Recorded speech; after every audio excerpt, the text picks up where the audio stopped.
السلام علیکم، میرا نام ہے عامر شداد اور آپ دیکھ رہے ہیں اسلام کا نور۔ حضور اکرم صلی اللہ علیہ وآلہ وسلم کا فرمان ہے کہ مجھ پر کثرت سے درود پاک پڑھا کرو، تمہارا درود شریف مجھ پر پڑھنا تمہارے گناہوں کے لیے مغفرت ہے۔ صلو علی الحبیب صلی اللہ تعالی علی محمد صلی اللہ علیہ وآلہ وسلم۔ معزز ناظرین، لاک ڈاؤن میں مؤذن کی 2 دن تک لاش مسجد میں پڑی رہی۔ الہ آباد 19 اپریل ایجنسی شہر کے جانس گنج کی ایک مسجد کے امام صاحب کا 4 دن پہلے انتقال ہو گیا تھا، لیکن کسی کو اطلاع تک نہیں تھی کہ 18 اپریل کو جب راہ گیروں کو بدبو محسوس ہوئی تو پولیس کو اطلاع دی گئی۔ تب معلوم ہوا کہ امام صاحب جن کی عمر 70 سال تھی ان کا انتقال ہو گیا۔ ان کی لاش 3-4 دن سے مسجد ہی میں پڑی رہی۔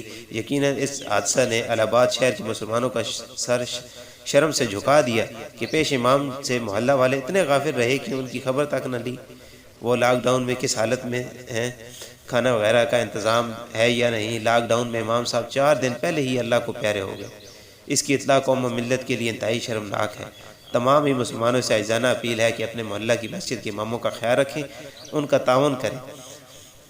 مساجد کے ائمہ حضرات غیرت مند ہوتے ہیں، وہ کسی کے سامنے ہاتھ نہیں پھیلاتے۔ آپ خود ہی جا کر ان کا تعاون کریں، ورنہ خدا نخواستہ امام صاحب کے ساتھ کوئی حادثہ ہو گیا تو ہمیشہ افسوس ہی رہے گا۔